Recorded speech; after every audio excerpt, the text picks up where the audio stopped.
Hello বন্ধুরা, কেমন আছেন সবাই? আশা করি সবাই ভালো আছেন। তো আজকে আপনাদের মাঝে নিয়ে আসলাম আমাদের সাইকাস পাম গাছটি। এই যে দেখেন কত সুন্দর একটা গাছ।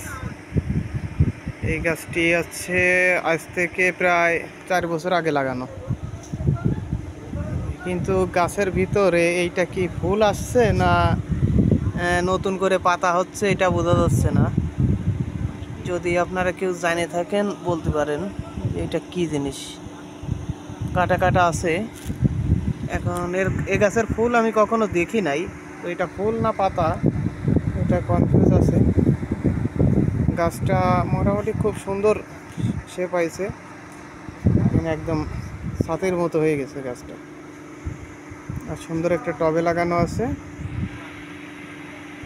তো এগুলো লাগাইলে মোটামুটি বেশি একটা যত্ন করা লাগে না, জাস্ট করলে হয়ে যায়।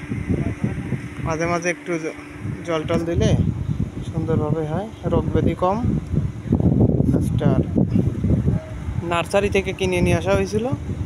এর আবার চারা হয়, তো চারাগুলো আমরা নিচ থেকে ভালো করে দেখানো যাচ্ছে না, চারা নাই, সবগুলো কেটে দেওয়া হয়েছে। চারা আমরা রাখিনি, চারা রাখলে আবার গাছের সৌন্দর্য নষ্ট হয়ে যায়, এই কারণে। তো গাছটি কেমন লাগলো অবশ্যই কমেন্টে জানাবেন। ধন্যবাদ সবাইকে।